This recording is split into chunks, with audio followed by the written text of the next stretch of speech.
What's going on YouTube? It is Adrian Hawkins of PocketFit bringing you another video. Today we are continuing the series of mobility and we've got the doctor in the house. So that being said, we're just gonna jump right into it. So today, I think this is one of the last ones that we're doing, I don't know. The last session for mobility, a little bit different today. Yeah, so we've done everything. So mobility also is needed in the elbow and then of course in the wrist. So the elbow, flexion, extension, and then there's not really external rotation, but the shoulder does that, which we already discussed in an earlier video. But the only thing that we want from here is extension and flexion. And then in the hand or the carpals is flexion, extension, flexion, extension. So these muscles that you can see in him, when he extends, you have this extensor carpi and then extensor flexors down here. So if you're doing the reverse bicep curl, which is the reverse grip, yeah? Mm-hmm. Or you're doing tricep extensions, or you're doing reverse tricep. That's where these key factors of the joint movement are included. So a lot of people, when they're doing bicep curls also, they will they'll extend their wrist and then keep their hand flexed, is that right? And then work that. Yep, so what he's talking about is slightly breaking your wrist a little bit. And you can see the and you get a little more traction in your bicep, especially in the peak. So a lot of the injuries can come from straining or spraining the retinaculum that ran across here. And then you get something called metacarpal tunnel, carpal tunnel, because this tightened up and then it restricts your median nerve which runs through there, and then it hurts to do certain things with relation to flexion and extension of your wrist. So that's what we're going to work on today. And a lot of times, anytime you have a joint, if your hands or your wrist joint hurts or your elbow joint hurts, a lot of times it's either a tight tricep or a tight bicep that's really increasing the impact of that joint.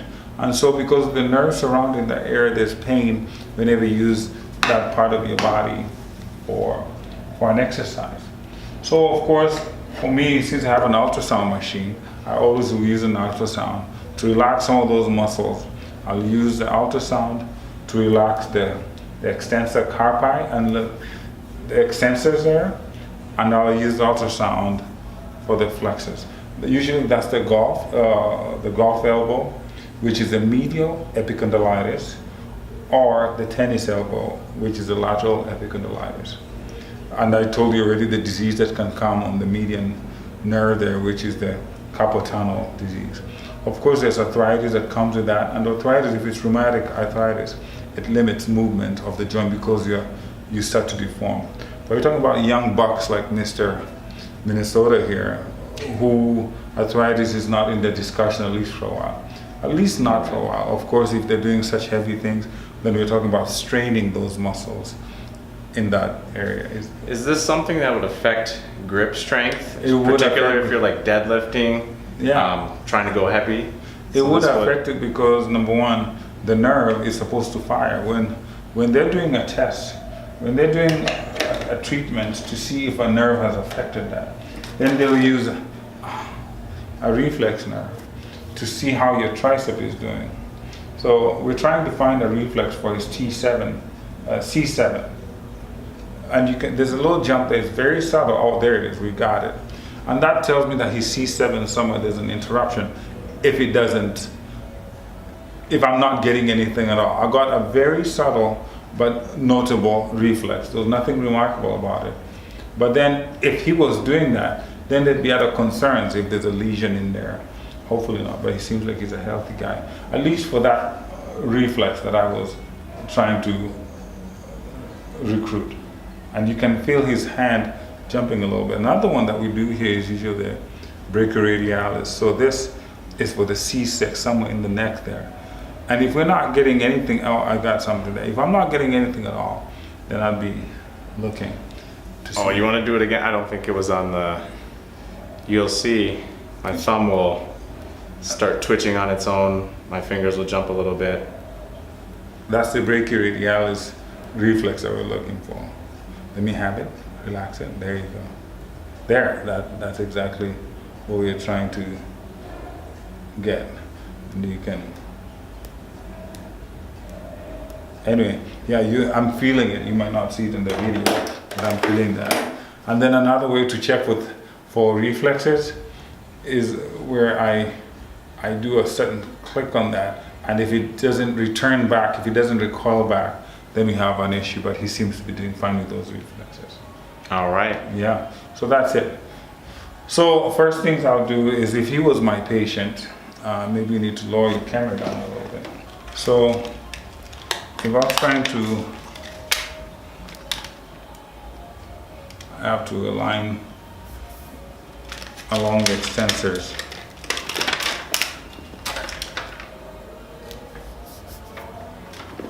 So I'm trying to wear out the extensors. If he was having some issues with his biceps. And again, I'm trying to catch that tricep back there.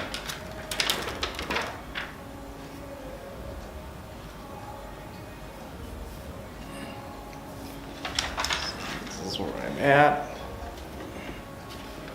4 total.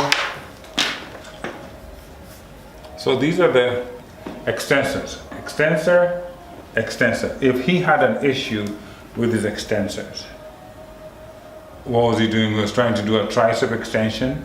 And of course, when you do tricep extension, you're laying down and you're holding it that way.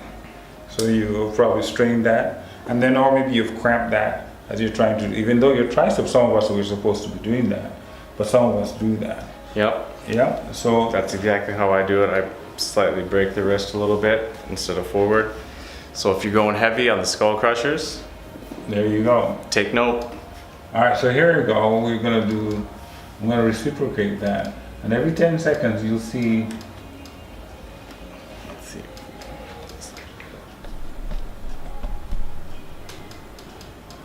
So you can just see my arm automatically locked out. that's his triceps now. And that's for 10 seconds. And then here comes And you will see my, the other side now. Look at that wrist coming up. He's not doing that. so that's all current going through my hand. And I'm extending that. So I'm trying to wear that muscle out so that the strain is relieved. And then 10 seconds, it'll go back to the tricep. And then his arm is locked. You see that? So this is basically what's happens with a stun gun. And then here comes the wrist. And you can see it's bending. So that's the first thing I'll do for those issues. So we'll stop and look what happened. His arm just dies up. So that's one. Explain that to them, what that did for you. And if I wanted to do the flexors, then I'll just transfer this over to this side and bring this to the front part of his arm. So when it's you feel the current going through on the extension, it's very tight. It's a lot of current going through there, and you're pretty much powerless to do anything about it. On the wrist, I maintained a little bit of control over the pinky, Because I didn't cook him all the way through. but middle finger, pointer finger, and thumb, those were pretty much locked. I was trying to close my wrists. If I would go back and watch in the video, and you'll see me trying to squeeze my wrist while there's current going through it, and nothing is happening. Yeah, so that's with the extensors. So now we'll transfer them and go to his flexors. So turn it around. And these are the big ones right there, the carpi. And I'll go with his biceps. So back then in the German women whom used to win, they say they cheated because how can they can't, these women were so buff, and they're wondering what is it that made them so buff yet they did some drug tests and it was clean. It was because they were doing this treatment. So if someone was hurt and they didn't want to lose their muscle mass or they didn't want to stop working out, this is usually the best treatment for it, because we're doing exercises for him without even him doing anything. So just rest that there. All right. Just put it down. All right, we're good. So it's just resting right on my side, and we will see, what are we gonna do first? The forearm or the bicep? It's a surprise. All right, we're gonna be surprised, and we will just watch and see what happens to my arm.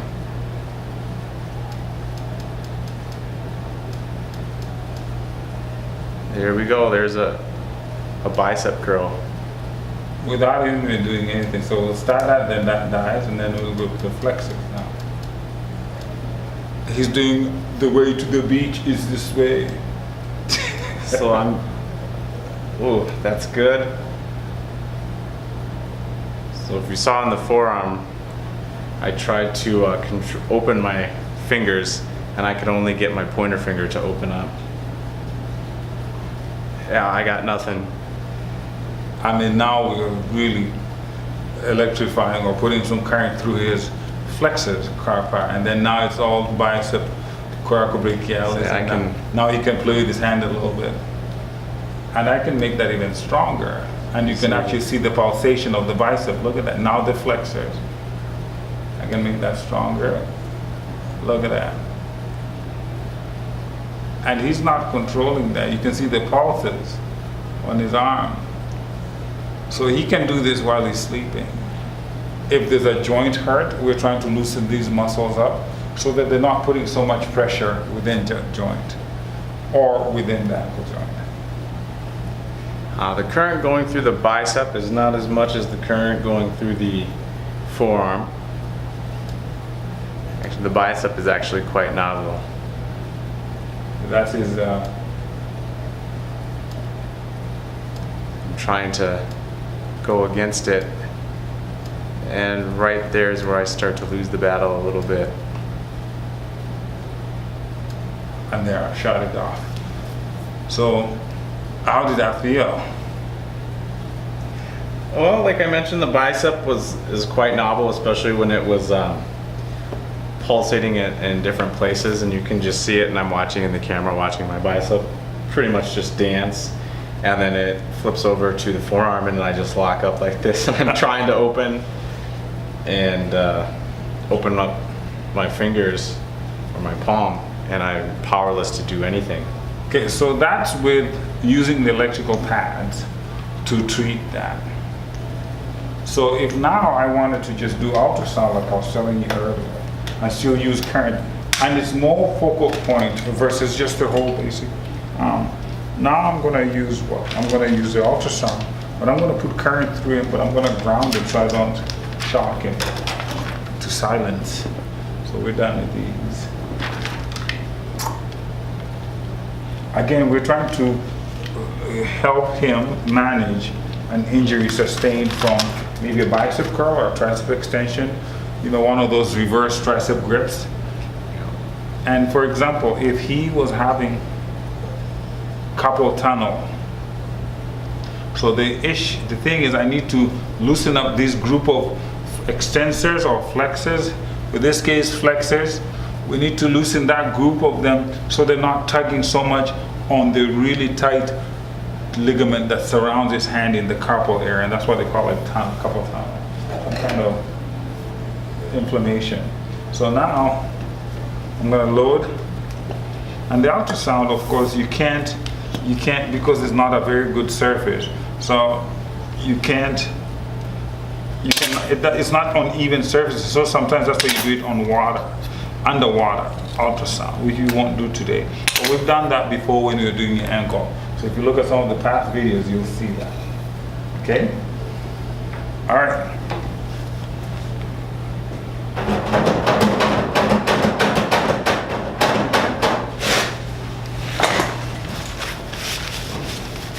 So I'm going to do ultrasound.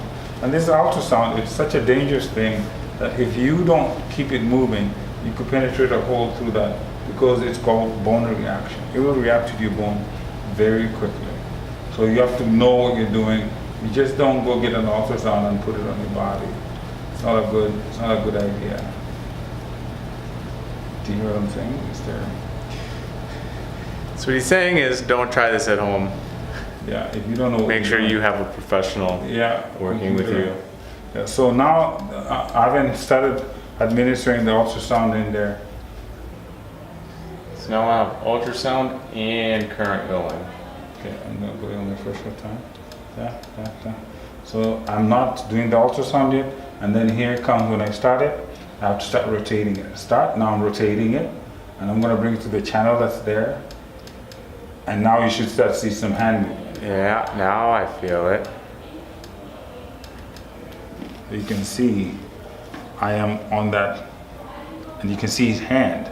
That's current going through the ultrasound at the same time. And I'm going through the most internal ligament, and then I go to the most medial. So medial, middle, right there. You can see the nerves that are in charge of the ulnar nerve. So I'm right on the ulnar nerve right now. And look at the proximal part of his extensors. You can see they're pulsating also. So if you could see in the video, my middle finger is pretty much the only finger I'm controlling. And that's pretty much just locked into. Look at that radial nerve on that thumb. That's the radial nerve that I'm working on. That usually would be irritated with a very strained retiniculum. And I cannot lift that because if I lift it, it will give me a little shock. So I have to move that jelly myself. There you go. Cool stuff. And even if I try to pull it, look at that. Look at those fingers. He's got Mr. Octopus hands over here. So I can make it a little bit stronger. And it just flexes the wrist even more. What are we trying to do? We're trying to relieve the pressure of the tendons of the flexors that insert to the hands so that he reduces the symptoms of the carpal tunnel syndrome or symptoms. You've heard of carpal tunnel. When someone tells you you have carpal tunnel, you need to stay away from exercise. A lot of times, in my opinion, I don't believe it helps. I think rest is good, but I think you should actively still keep working on fixing that. So I'm gonna make it the worst here so it's visible to you people at home. So here, this is the most visible right there. How does that feel for you? It's tight. Yeah. And then I'll stop it. And you can see I'll just stop. And now I can lift the ultrasound off. Now I've regained full control. I don't know if you can see it in the camera. We use a gel that is water-based and it creates a vacuum, so there's no shock that can go through the body. And that's the ground electrode right there that you can see on there. See, it's red.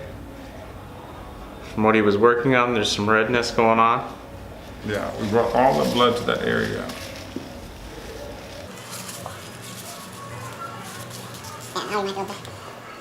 Better see if there's some redness in these areas.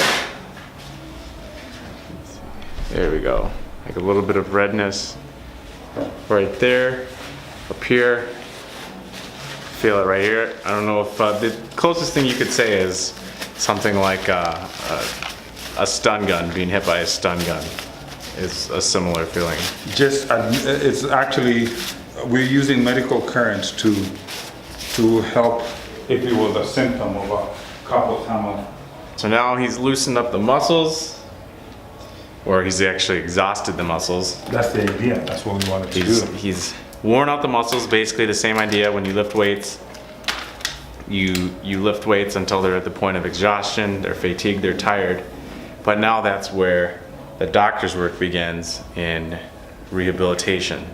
Yeah. So if he had a median nerve issue, you know, and of course we want to strengthen the muscles in the backside. And to do that, you wear something like that. It's something that they sell at the store. You insert your fingers into those holes. So this is not the first time we've seen this device. We've had this before. And you extend, you stretch your hands out, trying to overpower the yellow limitation that thing is putting on you.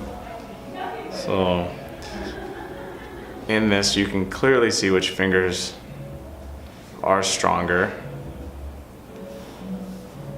or have great strength. And you're working those muscles. And then when you're done with that, you put that down. And then match your hands together like that. And then stretch them that way. There you go.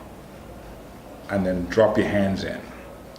And this is also an orthopedic test. And if you feel the hurt still within the corner of your flexed wrist like that, extended wrist like that, then that still confirms that the median nerve is still kind of an issue. So, and then at this point, then we start other things on it. So this will be the good old roller. So for me, if I was working on that, I want to go on this guy here because that's the biggest belly right there.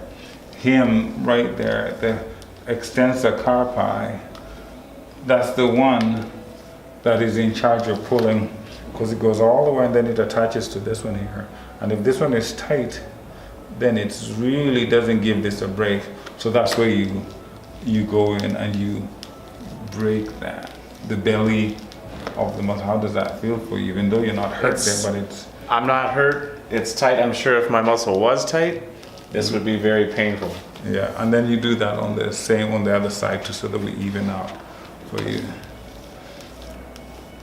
Yeah, this side's even less painful. Yeah. I feel like Adrian is helping, is harder than this. I mean, I'm rolling this on him, but this thing is complaining that it's too hard. But anyway, so that's what you do. And if it was the bicep, you do the same thing for the bicep.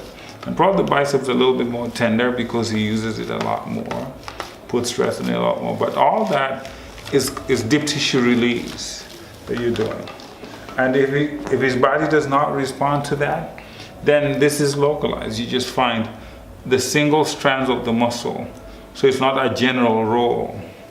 The single strand, and you find the single individual muscle that needs it, by using that. If it's the tricep, then the same thing, because they all connect.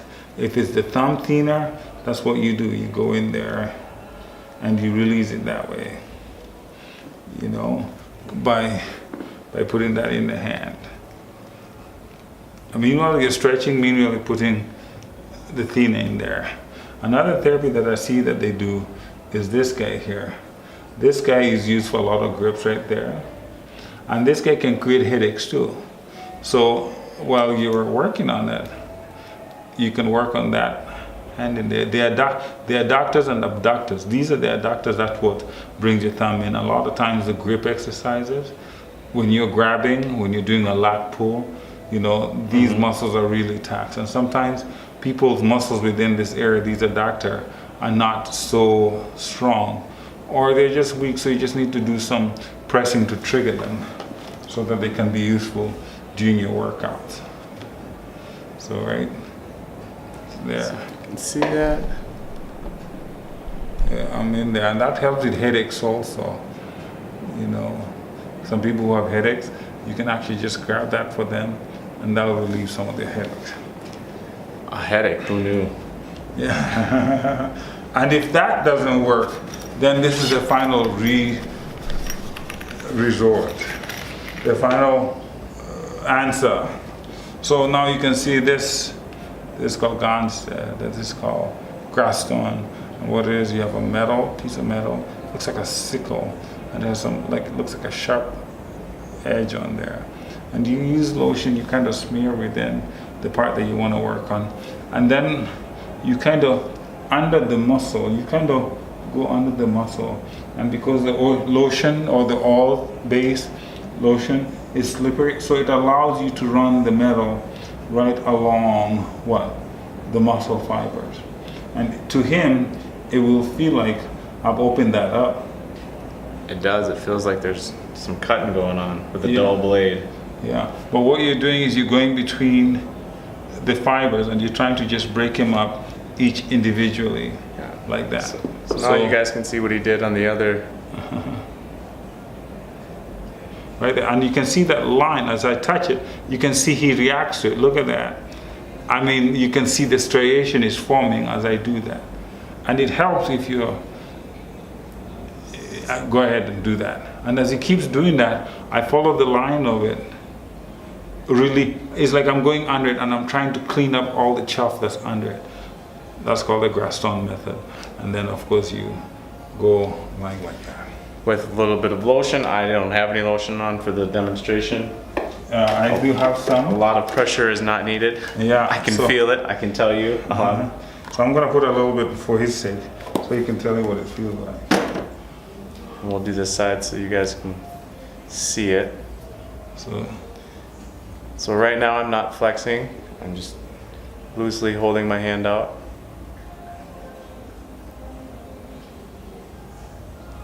And then I'm going a little bit on that. I'm right on that muscle. I'm trying to break the consistency of the muscle so that if there's any knots in it, it's broken and you can see that blood area there. And I won't do any more than that. I just needed to do that for you a little bit. What does that feel like? The back side was a little more pleasurable than the pointer side. And I know the fluorescent lights don't really help in showing it, maybe a little bit, but you can see all the redness in the area that he just rubbed. That's called breaking it up. That's the Graston method. People pay lots of money for that. Lots of money for that. Yeah. And I want, every time I've done something with Adrian, he complains about it for another 4 or 5 days. So today I've held back a little bit and just used the dollar edge for it.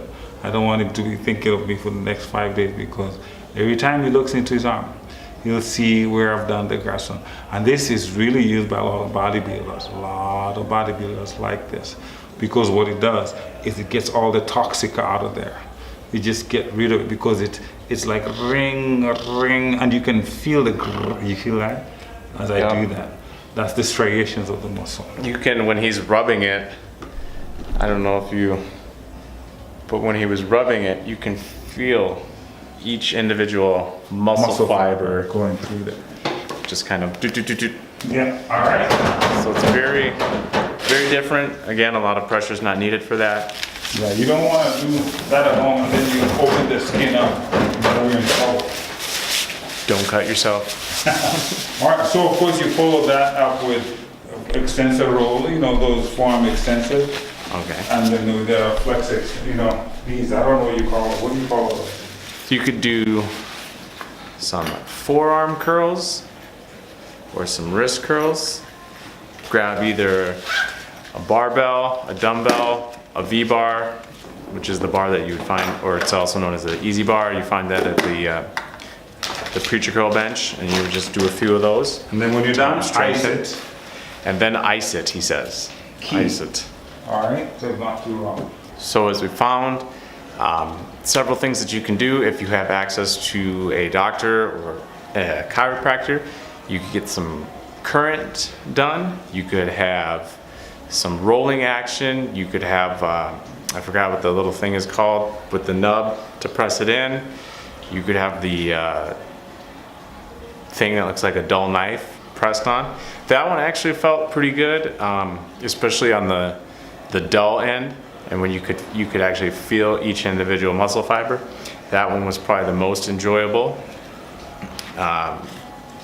We'll have to see. I've got chest and triceps tomorrow, so this video will be up by then, but I'll go ahead and leave a comment and let you guys know how especially the triceps feel. After this, obviously this isn't something that I personally needed, but we'll just see how it feels performance-wise, if I feel like anything was loosened up or helped out. Again, this video in particular is just to help out. Some of the videos that I do, they are a little more personal, because there are things that I need to work on in terms of my body, in terms of my mobility, that will help me get stronger weight, or get up to a heavier weight, get stronger, and ultimately look better when I present myself on stage.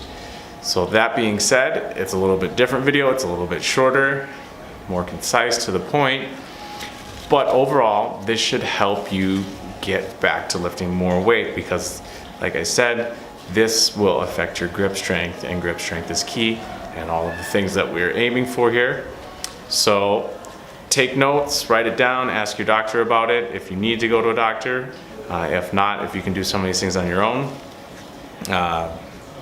Read about them more, read up on them in depth, and go out, lift some heavy weights, and conquer the gym.